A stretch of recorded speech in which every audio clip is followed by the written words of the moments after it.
ஓம் ஸ்ரீகாந்தத்ருஹிணோபமன்யுதபனஸ்கந்தேந்திரநந்த்யாதயः பிராச்சீனோ குரவோபி யஸ்ய கருணாலேஷாத் கதா கௌரவம் தம் சர்வாதிகுரும் மனோஜ்ஞவபுஷம் மந்தஸ்மிதாலங்கிருதம் சின்முத்ராங்கிதமுத்ரபாணிநளினம் சித்தே சிவம் குர்மஹே. நமஸ்ஸரசே நமஸ்ஸரசஸ்பதயே நமஸ்ஸகீனாம் புரோகானாம் சக்ஷுஷே நமோதிவே நம பிருதிவே நமஹ. சங்கரா தொலைக்காட்சி நேயர்களுக்கு நமஸ்காரம். இன்றைய தினம் முதலாவதாக நாம் சிந்திக்க இருக்கின்ற வினாவானது மதுரையிலிருந்து திரு மணி அவர்கள் கேட்கிறார்கள். சுவாமிகிட்ட எல்லாரும் பிரார்த்தனை பண்ணிக்கிறாங்க. சில நேரங்களில் நான் மொட்டை அடிக்கிறேன், நான் உண்டியலில் காசு போடுறேன், நான் அபிஷேகம் பண்ணுறேன், நான் சந்தனக்காப்பு அலங்காரம் பண்ணுறேன் அப்படின்னு சில விஷயங்கள் இந்த மாதிரி ஏதோ வேண்டிக்கிறா. அப்படி வேண்டின்றது ஒரு காலத்தில் மறந்து போயிடுத்து. எந்த சாமிக்கு எதை வேண்டினோன்னு தெரியல அப்படின்னா அது குற்றமா அப்படின்னு கேட்குறான். அதே சமயத்தில் சில பேர் வேண்டிக்கிறாங்க, அந்த வேண்டுதலில் நிறைவேற்றணும்னு சொல்லிகிட்டே இருப்பாங்க. சில வயசானவங்க திடீர்னு அதில் யாராவது இறந்துட்டா அந்த வேண்டுதலையே அவர் சார்பில் யார் நிறைவேற்றுறது?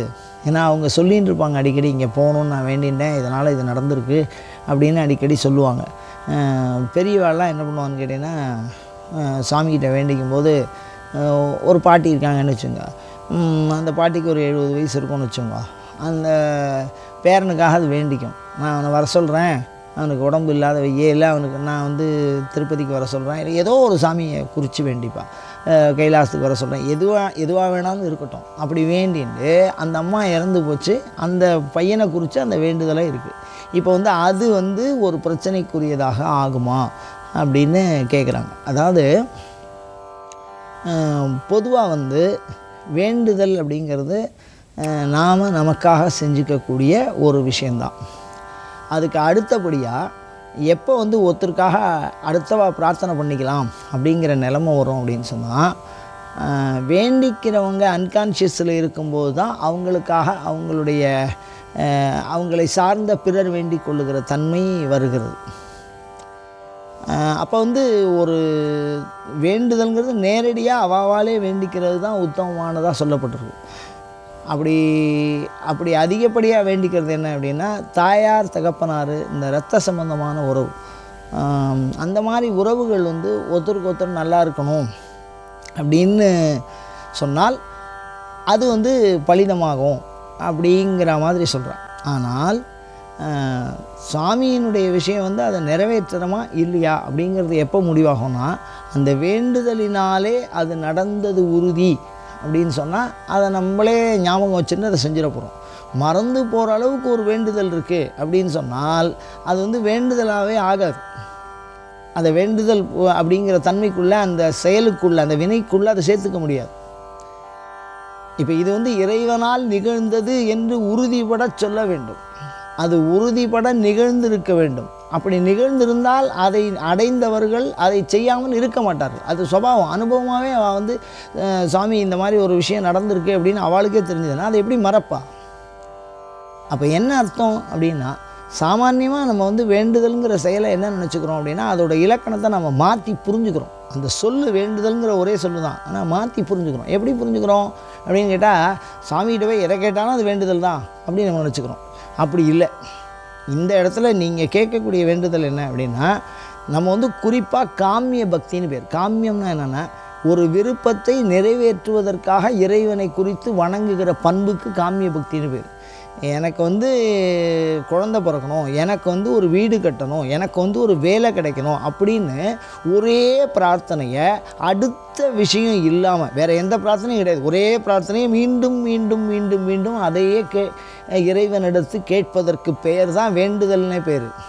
இப்போ அபிராமி பட்டர் ஒரு லிஸ்ட்டு போட்டு கொடுக்குறாரு. கலையாத கல்வி, குறையாத வயது, கபடு வாராத நட்பு, கன்றாத வளமை, குன்றாத இளமை, கழுபினி இல்லாத உடல், அன்பு அகலாத மனைவி, தாழாத கீர்த்தி, மாறாத வார்த்தை, இப்படி தொடர்ந்து கேட்கப்படுவது அப்படிங்கிறது ஒரு ஸ்தோத்திரம்னு சொல்லலாமே தவிர இதை ஒரு வேண்டுதல்னு சொல்ல முடியாது. இப்போ வேண்டுதல்ங்கிற பதம் உபாசனையை பொறுத்தவரை சைவம் சார்ந்த நோக்கில், அதாவது ஒன்றையே இறைவனிடத்து வேண்டுதல், ஏதோ ஒரு விஷயம் அதையே விரும்பி அடைய வேண்டும் என்று வரம் பெறுதல்னு சொல்லுவாள். அசுரர்கள்லாம் வந்து நான் சாகப்படாதுன்னு வரம் கேட்குறான், தேவர்களை வந்து அழிக்கணும்னு வரம் கேட்குறான், எந்த ஆயுதத்தினாலையும் எனக்கு வரக்கூடாதுங்கிற அந்த மாதிரிலாம் கேட்குறதா இருக்குது பார்த்திங்களா. அந்த மாதிரி ஒன்றையே வேண்டி அதற்காகவே விரும்பி அதையே அடைகின்ற நிலையில் தான் அந்த வேண்டுதல். அப்போ அந்த வேண்டுதல் மறந்து போகிறது வாய்ப்பே இல்லை. இப்போ நம்ம சாமான்யமாக வேண்டுதல் மறந்து போயிடுது அப்படின்னு சொன்னால் அது வந்து இதில் சேரவே சேராது. நமக்கும் அந்த உள்ள அழுத்தம் இருந்து அது அதால் நடந்திருந்தால் அதை நாமளே நிறைவேற்றிடுவோம். அதை வந்து சாமி சொல்கிற அளவுக்கு வைக்க மாட்டோம். அதை விட இந்த குலதெய்வங்களில் என்ன ஆகும்னா சில நேரங்களில் இதை மாதிரி வேண்டிப்பா, அதுக்கப்புறம் அவளுக்கு ஒரு அசட்டை வந்துடும். அது வந்து நம்மளால் தான் நடந்தது அப்படின்னு நினச்சிப்பா. உண்மையாகவே வேண்டிப்பா சாமிகிட்ட குலதெய்வத்தில் வேண்டின்ட்டு அதை மறந்துடுவாள். எப்போ மறக்கும் அப்படின்னா அது வந்து அலட்சியம், மறதி இல்லை. அதானே, அதை நம்ம முயற்சி பண்ணி தான் நடந்தது. வேண்டிக்கும் போது சாமியை நினச்சி வேண்டிப்பா, அது நிறைவேறும்போது நம்ம தான் பண்ணோம் அப்படிங்கிற ஒரு எண்ணம் வந்துடும். அந்த மாதிரி ஒரு நிலைமை வரும்போது வேறு யாருக்காவது ஆவேசம், குலதெய்வங்கிறது ஆவேசித்து பேசும்.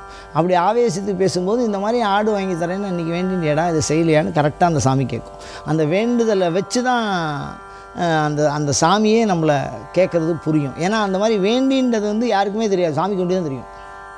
நாளைக்கு என்னது வேண்டிக்கிறதுங்கிறது மனதுக்குள்ளே வேண்டிக்கிறோம் நம்ம. அப்படி மனதுக்குள்ளே வேண்டின்றது கரெக்டாக அந்த சாமிக்கு தெரியும். அப்படி குலதெய்வம் ஒண்டி தான் அந்த வேண்டுதலை எனக்கு இந்த மாதிரி வேண்டின்ற எனக்கு இந்த நிறைவேற்று அப்படின்னு கேட்கக்கூடிய ஒரு ஆற்றல் வந்து குலதெய்வத்துக்கு உண்டு. அது எதனாலனா அது வந்து கிட்டத்தட்ட வந்து ஒரு நம்பிக்கையற்ற தன்மை பாதி நினைக்கிற வரைக்கும் நமக்கு சாதிச்சுட்டு அதுக்கப்புறம் அந்த காரியம் வந்து என்னால் தான் நடந்தது, என்னுடைய முயற்சினால் நடந்தது அப்படின்னு நாம் நினச்சிக்கிற போது உண்மையாகவே அந்த தேவதை அதை அனுகிரகத்தினால தான் நடந்ததுன்னா கண்டிப்பாக அதை அறிவுறுத்தும். அது வந்து சாமி ஆவேசித்து பேசுபவர்கள் கரெக்டாக சொல்லுவாங்க. இந்த மாதிரி நீ வேண்டின்ற, போன தடவை இந்த ஆடு வெட்டுறேன்னு வேண்டின்றேன், இன்றைக்கி வந்து அதை செய்யவே இல்லை, போன தடவை சக்கரை பொங்கல் போடுறேன்னு வேண்டின்றேன், இந்த தடவை போடலைன்னு சொல்லுவாங்க. அப்படி சொன்னால் அது குலதெய்வ சாமி. அப்படி இருந்தால் அதுவே கேட்கும் அதை. அப்போவும் தவறு நடப்பதற்கு வாய்ப்பில்லை. அதனால் வேண்டுதல் என்கின்ற பதத்தை நாம் மிகவும் சரியாக புரிந்து கொள்ள முயல வேண்டும். வாழ்வும் வழிபாடும் அப்படிங்கிற பகுதியில் பார்த்திங்கன்னா சிவனை பற்றிய ஒரு 5 சிந்திக்க போகிறோம். அப்படி சிந்திக்கிறதுனால நமக்கு ஒரு பலன் என்ன இருக்குங்கிறத பின்னாடி பார்ப்போம். எப்பொழுதுமே வந்து சிவனுடைய தொடர்புடைய எல்லாமே 5 தொடர்புடையதாக இருக்கும். பஞ்சாட்சரம் அப்படின்னா அவனுடைய மந்திரம். பஞ்சமுகம் ஈசானம் தத்புருஷம் அகோரம் வாமதேவம் சத்யோஜாதம் அப்படின்னு 5 முகம். அது மாதிரிலாம் அந்த 5 பற்றி சிறப்பாக சொல்லுவாள். அது மாதிரி சிவனுடைய ஒரு மிகச்சிறப்பு என்ன அப்படின்னா ஆடை. சிவனுடைய லட்சணம் இந்த சிவன் அணிந்து கொள்ளுகிற இந்த ஆடையை உலகத்தில் வேறொருவர் அணிவதில்லை, பிற கடவுளர்கள் அணிவதில்லை. அது என்ன அப்படின்னு கேட்டால் புலியதல். புலியதல்னால் புலித்தோலை இடுப்பில் கட்டின்னு கரி உரி போர்த்த செஞ்சேவகன். யானையினுடைய தோலை மேலே போத்தின்னு புலி என்னுடைய தோலை இடுப்பில் கட்டின்னு சிவபெருமான். யானையினுடைய தோலை மேலே போத்தின்னு போர்த்தன்னு அந்த வார்த்தையை ரொம்ப அழகாக சொல்லுவார். போர்த்த செஞ்சேவகன் அப்படின்னு சொல்லுவார். அப்போ இந்த ஆடைங்கிறது சிவபெருமானை மாத்திரம், இந்த புலித்தோல் யானைத்தோல் அப்படிங்கிறது சிவபெருமானுக்கு மாத்திரம் பிரத்யேக விசேஷம். மற்ற சாமி அந்த மாதிரி கட்டிக்கிறது இல்லை. அதனால் அது அவருடைய தனித்தன்மையை விளங்கச் செய்கிறது. அது மாதிரி சிவன் அப்படின்னா பிற தெய்வங்களிலிருந்து தனியாக அடையாளம் காட்டுகிறது சைவம். சிவன் என்ற சொல்லை தனியாக விலக்கி சொல்லுகிறது சைவம். அது வந்து கேட்பவர்களுடைய மனதிலே பதிய வேண்டும். கேட்பவர்களுக்கு ஒரு தியானம் பண்ணுறதுக்கு உதவியாக இருக்கணும் அப்படிங்கிறது தந்திரத்தினுடைய செயல். தாந்திரீகம் அப்படின்னா என்னென்னா ஒருவரை அவர் அறியாமல் ஒரு குறிப்பிட்ட நிலையில் செலுத்துவதற்கு பேர் தாந்திரீகம்னு பேர். அது மாதிரி ஒரு இறைவன் அப்படின்னு ஒரு கருத்தை வந்து உங்களுக்குள்ளே பதிக்கிறதுக்கு ஆகமங்கள் முயற்சி பண்ணுறது. அப்படி முயற்சி பண்ணும்போது சிவபெருமானை தனித்து அடையாளம் காட்டுவதற்காக இந்த புலித்தோலையும் யானைத்தோலையும் சொல்கிறாங்க. கிருத்திம் வசான ஆச்சர பினாகம் பிப்ரதாகி வேதம். கிருத்திம் வசான யானையினுடைய தோலை போர்த்தி கொண்டிருக்கிறவன் மிக அழகாக சொல்லுகிறது. வியாக்கிர ஜன்மாம்பரதரா ஜனமஹா அப்படின்னு வருது. புலித்தோலை இடுப்பிலே அரைக்கு அணிந்து கொண்டிருக்கின்றவன் அப்படின்னு வருது. இது வந்து தோலாடை. அதோட சில இடங்களில் வந்து அரைக்கச்சு அப்படின்னா பாம்பையே இடுப்பில் கட்டின்னு இருப்பார். இந்த பிக்ஷாடன்னு ஒரு சாமி இருக்குது, அது வஸ்திரமே கட்டிக்காது, நம்ம இடுப்பில் பாம்பை கட்டின்னு பைரவரும் பாம்பை கட்டின்னு இருப்பார் இடுப்பில். அதனால் அந்த மாதிரி ஒரு ஆடை உணிந்து கொள்ளுகிற ஒரு சிறப்புத்தன்மை சிவபெருமானுக்கு, சிவபெருமானின் தனி அடையாளமாக இது. அதுக்கப்புறம் பார்த்திங்கன்னா ஒவ்வொரு சாமியினுடைய வாகனத்தை வச்சு இந்த சாமியை நம்ம கரெக்டாக சொல்லலாம். இப்போ விஷ்ணு இருக்காருன்னா கருடன் அப்படின்னு சொல்லலாம், அது மாதிரி இந்திரன் இருக்கான் அப்படின்னா ஐராவதம் அப்படின்னு சொல்லலாம், விநாயகர் இருக்கார் மூஷிகம், அந்த சாமியினுடைய பிரத்யேக விசேஷம். அந்த மாதிரி சிவபெருமான் அப்படின்னு சொன்னால் அது வந்து ரிஷப வாகனம் தான், விடை தான். கண் காட்டும் நுதலானும் அந்த பாடலில் ரொம்ப அழகாக சொல்லுவார் தேவாரத்தில், விடை காட்டும் கொடியானும் அப்படி, நரை வெள்ளேறு ஒன்று உடையானை, ரொம்ப அழகாக அதெல்லாம் பேசியிருப்பாள். அப்போ அந்த விடை நந்தி அது வந்து சிவனுடைய அடையாளம். நந்தி அப்படின்னா என்னென்னா சிவன் அருளால் தன்னை நிறைவு பெறச் செய்து கொண்டது. சிவன் அருளால் ஒரு ஆன்மாவானது தன்னை முழுவதும் திருப்தியாக்கின்றிருக்கு அப்படின்னு சொன்னால் அது வந்து ரிஷபத்தினுடைய தன்மை அதான், நந்தியினுடைய தன்மை அதான். நந்தின்னா திருப்தியாகிறதுன்னு அர்த்தம், மகிழ்ச்சியாக இருக்கிறது, தன்னிறைவு பூரணம் அடைதல். எதனாலன்னா சிவன் அருளால்னா என்ன அப்படின்னா அதுக்கு இனிமேல் எதுவுமே தேவையில்லை, எனக்கு எல்லாம் போகிறோம் அப்படிங்கிற மாதிரி. எதற்கு மேல் எதுவும் தேவையில்லையோ, எதை அடைந்தால் எதுவும் பெற வேண்டியது இல்லையோ, அப்படிப்பட்ட அந்த சிவன் அருளை பெற்றுவிட்ட தன்மையை கொண்டதற்கு விடை என்று பேர். அது வந்து சுவாமியினுடைய தனி அடையாளம். முதல்ல ஆடையை சொன்னோம், அப்புறம் விடை சொன்னோம்.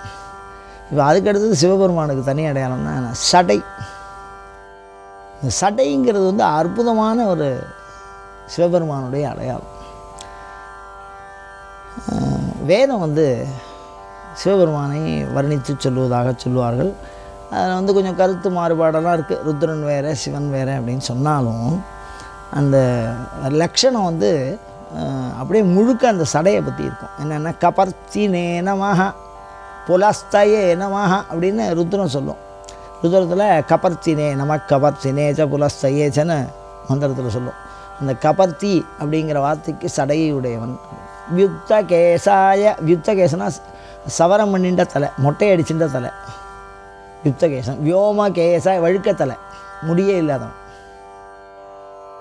அது மாதிரி சகேஷா கேசி அப்படின்னு பேர். கேசின்னா வந்து முடியோடு கூடியவன். சாதாரணமாக இப்போ நம்ம வாரி முடியக்கூடிய கூந்தலாக இருந்தால் அதை கேசம்னு சொல்லுவோம். அது வந்து ஜடையாக அது ஒன்றோட ஒன்று சிக்கலாக பிரிக்க முடியாதபடி பின்னின்று இருந்ததுன்னா அதுக்கு பேர் ஜடைன்னு சொல்லுவோம். இப்போ அவர் எல்லாமே வந்து சிவபெருமானுக்கு தலையை வச்சு தலை முடியை வச்சு ஒரு தனி லட்சணம் சொல்கிறா அப்படின்னு சொன்னால் அது சிவபெருமானுக்கு தான் இருக்கும். அதுதான் அவனுடைய தனி சிறப்பு. அவனுடைய முடியை வச்சு அவனுடைய சடையன்னு பேர். ஜடையோடு இருக்கான். யுத்தகேசன் அதை மொட்டை அடிச்சுட்டவனாக இருக்கான். வியோமகேசன் வழுக்கத்தலையுடையவனாக இருக்கான், முடியை முளைக்காதவனா, வியோமகேசன் அப்படின்னு பேர்.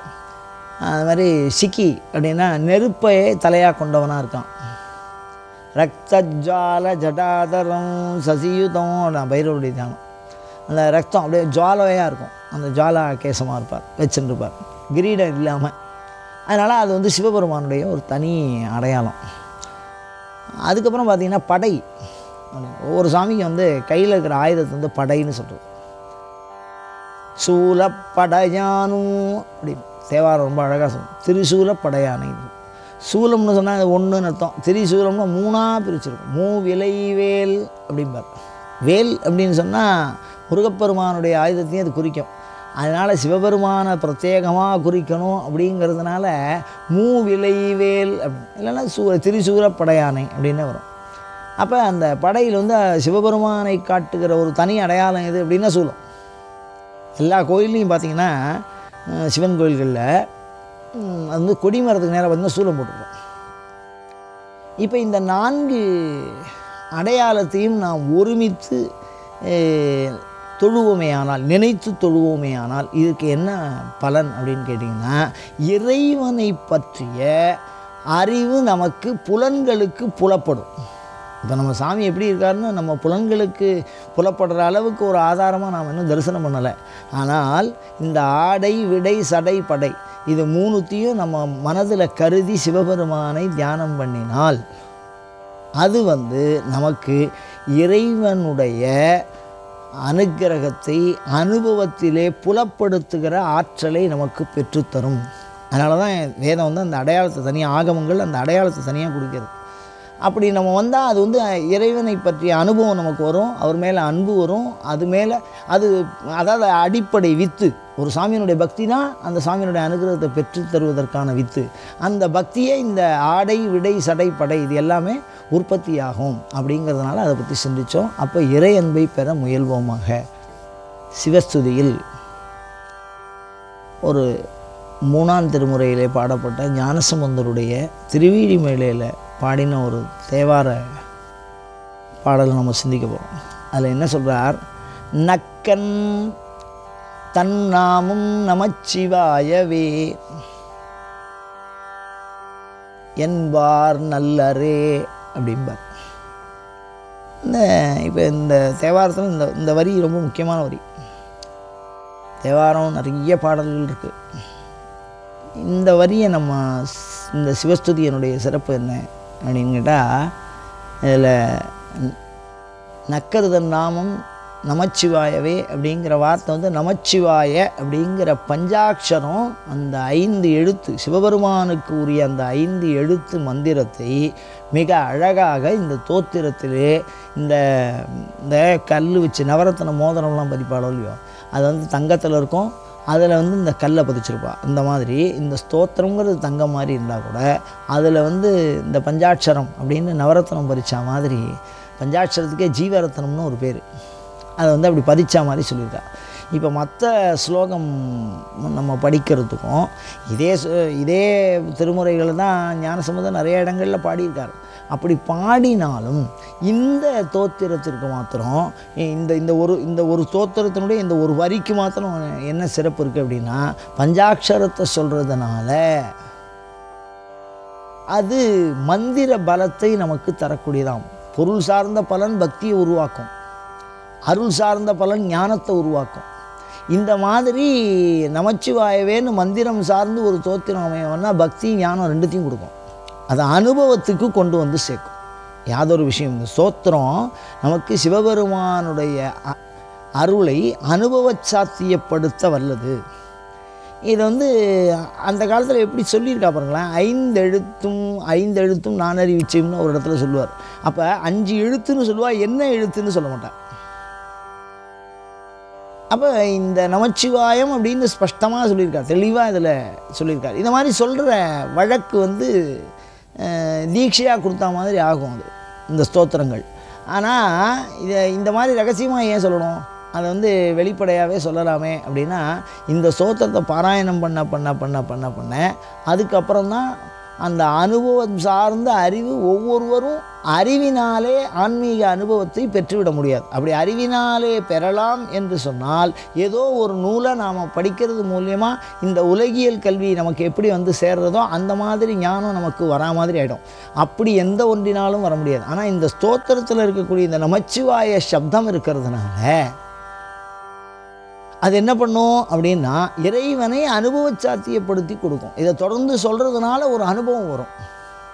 இந்த பஞ்சாட்சரத்தை சொல்கிறதுனால என்னென்னலாம் அனுபவம் வரும், அது எப்படியெல்லாம் சொப்பனத்தில் தெரியும், அது எப்படியெல்லாம் அனுபவத்தில் தெரியும், அது என்னென்ன மாதிரியெல்லாம் வாழ்க்கையில் மாற்றத்தை ஏற்படுத்தும் என்பவைகளை பற்றிய தகவல்களை மிக அழகாக மந்திராவதார விதிப்படலும் தெளிவாக சொல்லியிருக்கா.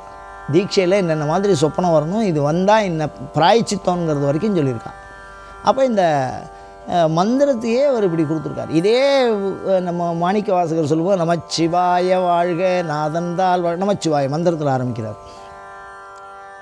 சிவசிவ என்கிழர் தீவினையாளர் சிவசிவ என்றிட தேவரும் அவர் அப்படிம்பார். அப்போ இந்த சிவசப்தம் 2 எழுத்தை சொல்கிறார், ஒரு எழுத்து கூட பஞ்சாட்சரம் தான்.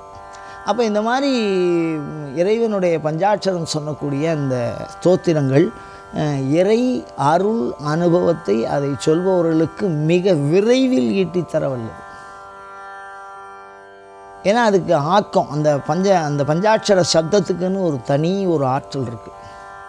அந்த ஆற்றல் மிகுதிப்படுத்தும். நம்ம இப்போ ஒரு நடந்து போகிறதுக்கும், ஒரு டூ வீலரில் போகிறதுக்கும், ஒரு காரில் போகிறதுக்கும், ஒரு ஃப்ளைட்டில் போகிறதுக்கும் உண்டான வித்தியாசம். ரொம்ப வேகமாக போகும் அது. அந்த மாதிரி இந்த மற்ற ஸ்லோகங்களும் ஸ்லோகம்தான். அதனால் இதுக்கு நான் பரிந்துரை பண்ணலை அப்படிங்கிறதெல்லாம் இல்லை. ஒவ்வொரு ஸ்லோகத்துக்கும் ஒவ்வொரு தனித்தன்மை இருக்க தான் செய்யுது. எல்லாமே இறைவனுடைய அருளாளர்களாலே இறைவனுடைய அருளை அடுத்தவர்களுக்காக பெறுவதற்காகவே பாடப்பெற்றுள்ளது. அது வேறு இருந்தாலும் இந்த நமச்சிவாய சப்தத்தினுடைய விஷயத்தை இதில் சொல்லியிருக்கார் பாருங்க. அப்போ இது எல்லாரும் இதை பாராயணம் பண்ணலாம். இதுக்கு நீங்கள் தீட்சை எடுத்துக்கணும் அப்படிங்கிற அவசியம் இல்லையே. இப்போ சாதாரணமாக பஞ்சாட்சரம் ஜபம் பண்ணணும் அப்படின்னா தீட்சை எடுத்துக்கணும். தீட்சை எடுத்துக்கணும்னா பூஜை பண்ணணும். அப்படி பூஜை பண்ணனா அதுக்குன்னு நேரம் ஒதுக்கணும். அந்த மாதிரிலாம் சில நேரங்களில் நமக்கு ஒரு தடங்கள் வரும்.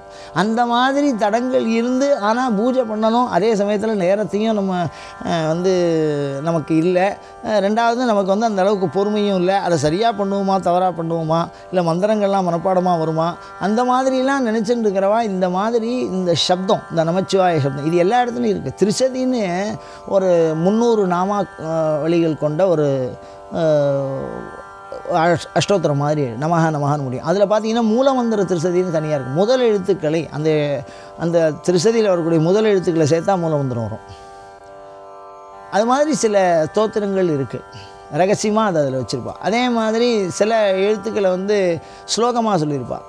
முதல் எழுத்தை வச்சு ரெண்டாவது எழுத்து 3, 4, 5 தஸ்மை நகாராய நமச்சிவாய அப்படின்னு அந்த ஸ்லோகத்தை மீண்டும் மீண்டும் சொல்ல வைப்பாள். அந்த மாதிரி இந்த பஞ்சாட்சர சப்தம் இருக்கக்கூடிய எந்த ஸ்தோத்திரமும் இறை அருள் அனுபவத்தை நமக்கு மிக விரைவில் கொண்டு சேர்க்கும். அதை பெற முயல்வோமாக. அயம் தர்மஹா உத்தரோத்தராபிவிருத்தி ரஸ்து.